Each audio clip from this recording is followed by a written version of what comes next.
For you guys waiting for a new broken VCR video, your wait is over.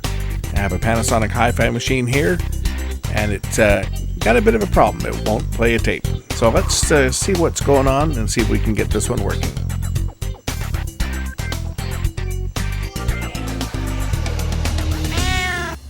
For all you guys waiting to see a VCR repair video, well, your wait is over. I have one, and hey, maybe we'll even display it on my micro TV.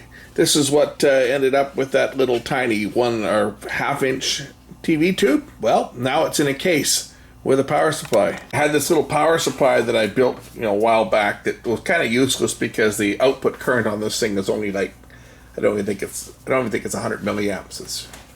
It's very low power, but it's enough power to power this up. So, and it just happened to be the right size, so I mounted the little monitor inside, because a little tube like this, especially one that has a full yoke on it, it's not a electrostatic deflection. This is a magnetic deflection with a yoke. That's the smallest commercial tube that's ever made. So I have my little black and white screen mounted inside this power supply. The power supply is bigger than the entire circuit. There's the circuit board for it. I even mounted a video in. And yes, it does work. Set the voltage to 4.8 because that's what voltage this thing requires. And it does work. But maybe we'll play it. Maybe we'll put this VCR on it when I get this VCR working. But right now this VCR doesn't work. When I turn on the power, observe what happens.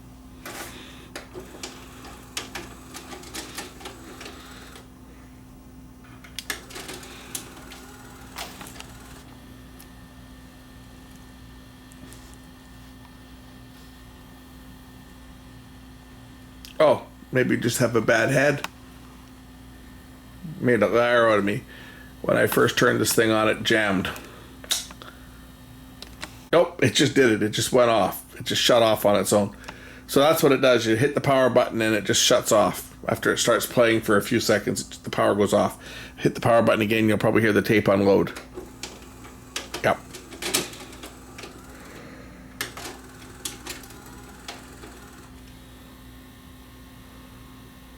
And then it'll shut off. There. That's all it does. Let's see what's wrong with this one. It's a Panasonic, so 2 screws in the bottom, 2 screws in the back, and the cover will lift off.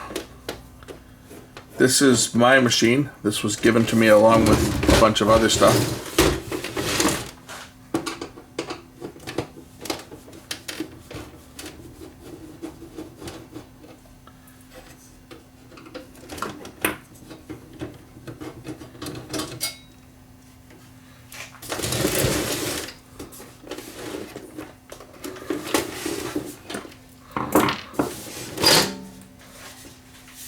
And it came, of course, with a movie stuck in it.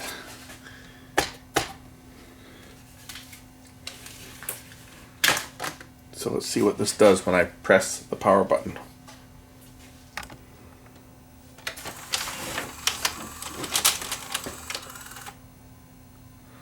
Tape didn't seem to wind back into the cassette.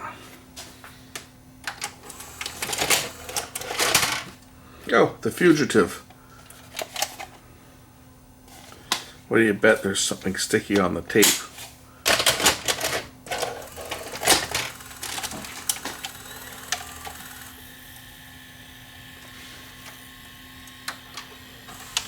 Try rewinding it, see what happens.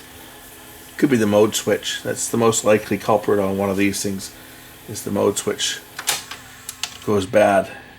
And that would explain why now it seems to be working. I bet you the mode switch is bad. It's just been sitting for a while, and it's just moving it, just operating it a few times. The mode switch is cleared up. Let's fix the mode switch on this one because it's going to be bad for sure, guaranteed. So to get at the mode switch, I have to take the front panel off.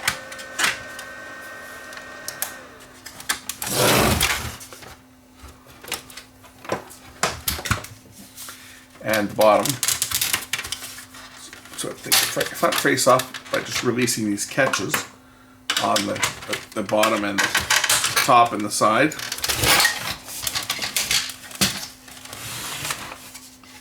I got to remove the mechanism from the unit itself. And to do that, I have to remove a couple screws.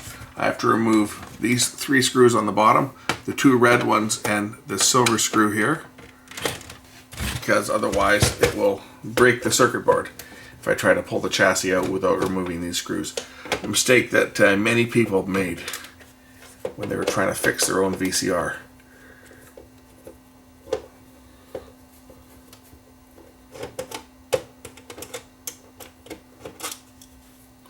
So those 3 screws, and then there's this screw here. This is gross, this machine. This came from a smoker's house, as you can tell. There's a screw in the back over here that holds this bracket in place. Now, there's a couple common faults with these machines, but other than that, they were actually quite good. This is before the VCRs really went downhill. Red screw here.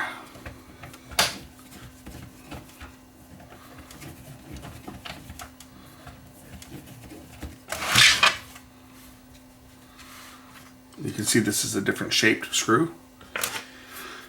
2 more screws down through the cassette basket.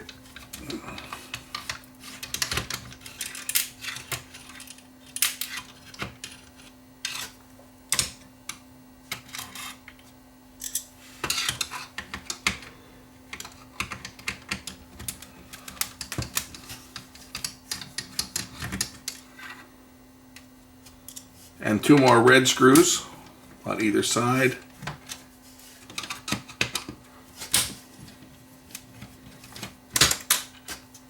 Lift out this bracket.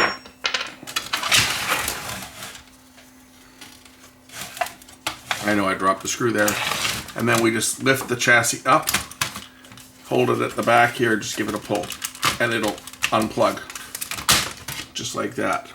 Oh, string. Maybe that's why it was eating the tape. The biggest problems on these machines were the mode encoder switch and some solder connections. Typically this IC here, and you can see this one is bad. Check this out. Let me just zoom the camera in here. See the cracks here? This IC needs to be resoldered on all of these machines. All of these Panasonics that have this type of chassis. It's a very common failure. So we're going to resolder those. I'm just going to wait for my iron to warm up here. This is the capstan motor drive IC. So if these break, any of these connections break, it'll stall the capstan motor out. And of course, this thing, when I tried to eject the tape, the tape was still, the tape was just hanging there. So obviously the capstan motor wasn't turning when it was ejecting. So I think that's probably what was causing the problem. And that's probably what caused this machine to get thrown out, is that when they were trying to play a tape, it would just shut down. And they tried to play it again, they ended up munching the tape, and that clogged the heads a bit. But I think that's probably where the problem is on this one here, is this IC, as you can see. It's bad, and that's a real common problem. The other, of course, real common failure on these is this mode switch here. So we're going to clean the mode switch on this unit as well as fix that IC. Other than that, these units don't have a lot of problems. So the first thing I guess I'll do is, because I'm just waiting for the iron to get up to temperature, which looks like it's there now, is we'll pull the mode switch and clean that.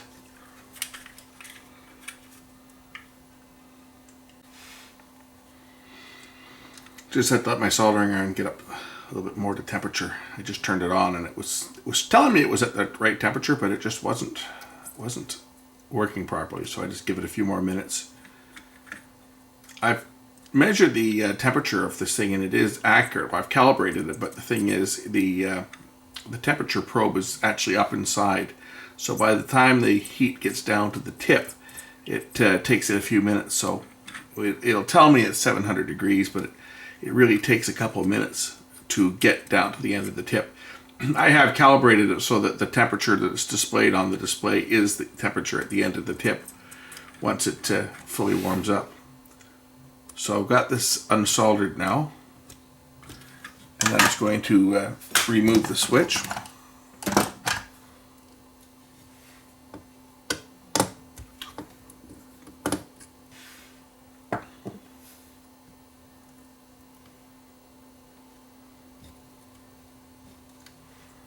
I guess I have to remove this wire too.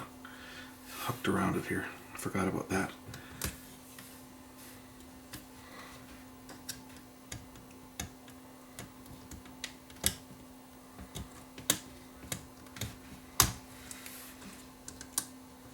Okay, now I can remove the switch. And there is a little timing mark, as you can see. There's a little hole right here that lines up with that pin there, that tooth on the gear. Okay, let's pop this thing apart. And yum, real nice. So let's get out some cleaner and we'll clean that out.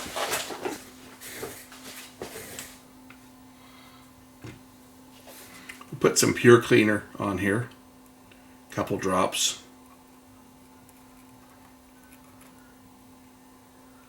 Should be enough. And then we'll just polish it out with a Q-tip. And you'll see how clean this gets. You can see the crap that's coming off here already.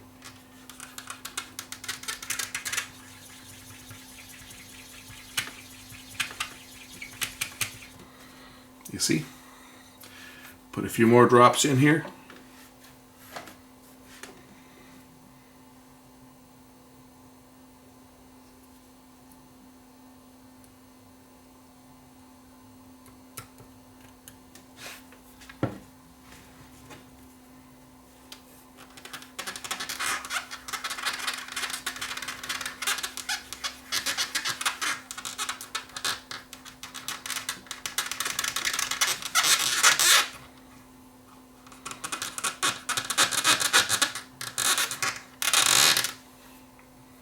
And do the same for the other side of the switch.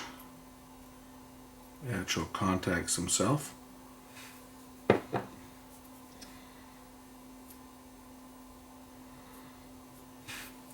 I'll put a bit of contact cleaner in here and just leave it in the switch so that it provides lubrication and cleaning ability to keep the contacts clean.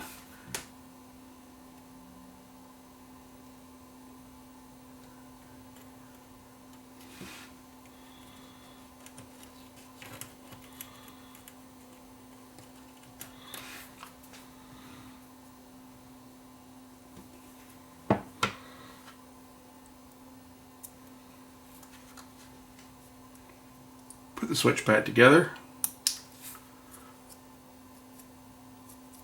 spin it a couple times, polish up the contacts, and then we're going to put the two arrows together here on the edge. You see, that's the home position, and then the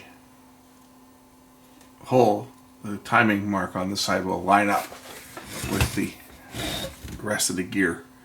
When I put it back together, pop the contacts in, and you'll see that the timing mark will line up perfectly with the timing mark on the other side.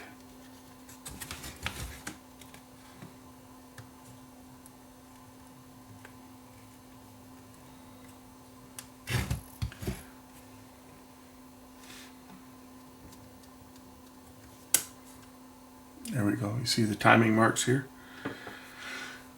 Right there, there's a timing mark on this side of the gear too, as you can see, a little hole. There you can see the two marks. There's a little tab right there, little hole, little mark, and a hole. That's the tells you that the cam gear and the cam switch are properly aligned. And since we didn't take the mechanism apart, nothing else will be out of alignment. So we can just redress the wires and reconnect the switch.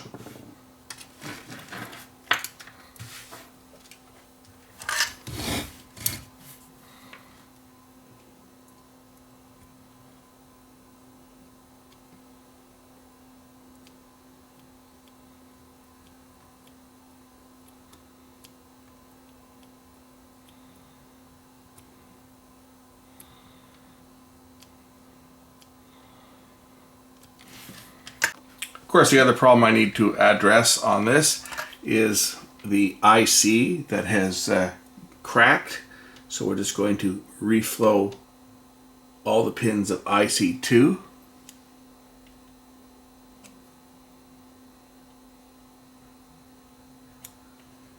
And then this machine should be ready to go back together. I will clean the heads, obviously, on it, but this machine will be ready to go back together.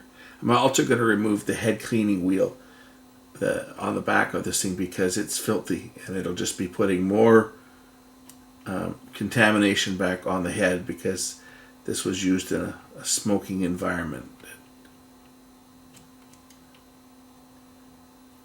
That head cleaning wheel will be dirty.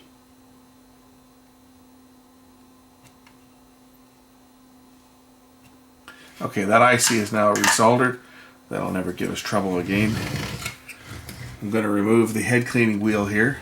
It's just done by removing this cut washer, and it doesn't need to be there because, let's say, this one has gotten pretty dirty. I've heard of some success with cleaning these things, but that's what I have to think about head cleaning wheels. Okay, now we'll clean the heads on this thing and put this thing back together. So I'll clean it while it's out the mechanism here, just because it's easy.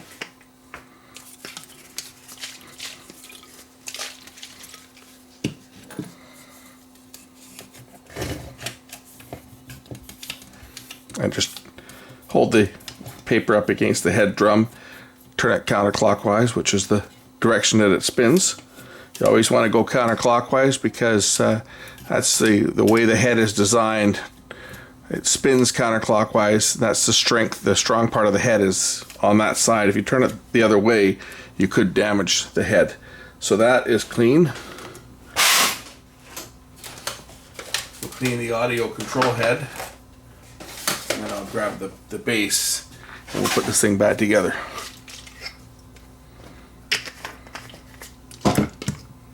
So the audio control head is over here. Full erase head is over here. And then of course we'll clean all the tape guides and rollers that the tape touches.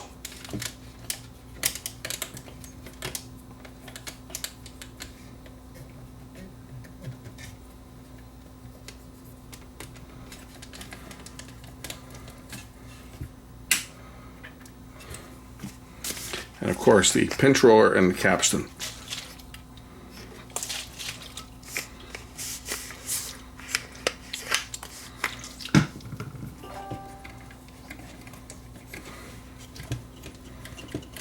Nice thing about doing this when you have the machine out is that you can actually turn the capstan shaft from below and get it completely clean.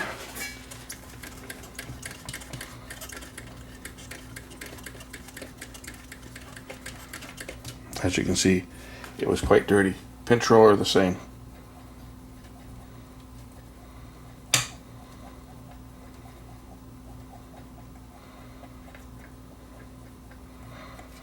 Yeah, just a bit dirty.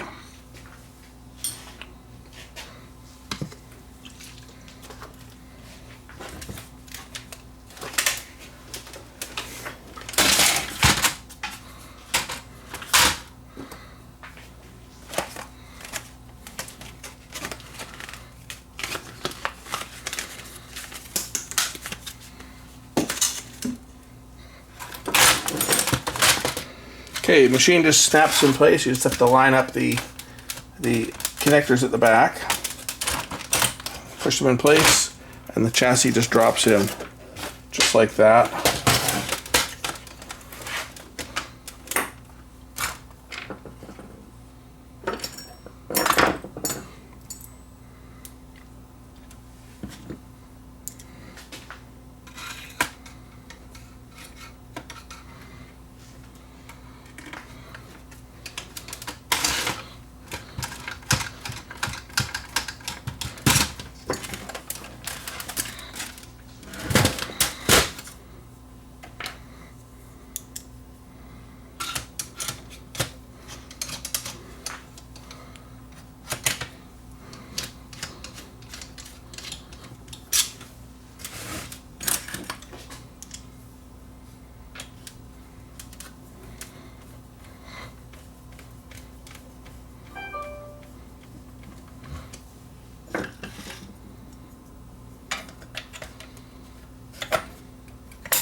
Always nice these units have these red screws to tell you which ones to take out, right?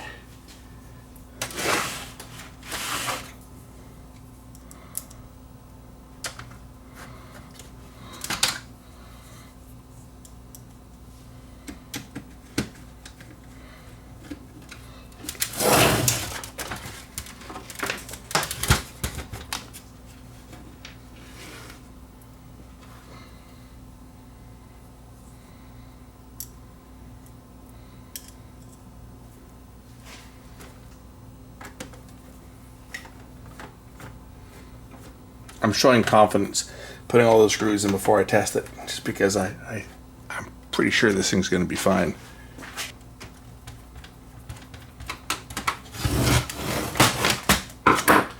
Front goes on, front face goes on. Just open up the tape door. Just line up the screws, make sure the tape door is open, push it on, and just... The reason you have to open the tape door is so that you clear the catch on the other side, otherwise it won't open. And that's a problem. Okay, power this thing up.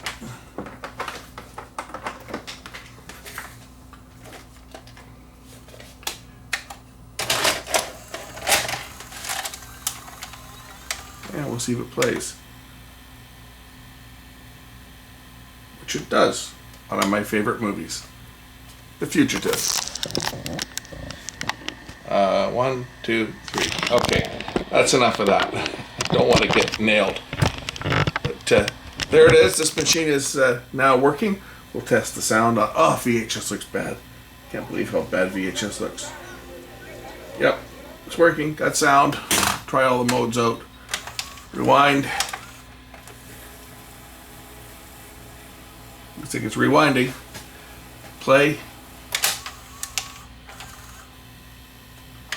Forward search, it's working. Reverse search, that's working.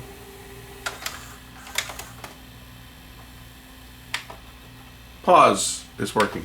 Okay, everything on this thing's working. That's what goes wrong with these Panasonic OmniVision machine. This one is a model, what is this one here? This one's a PV4361. From 1993. That's what goes wrong with these. Very reliable machine other than that. Okay, that's it.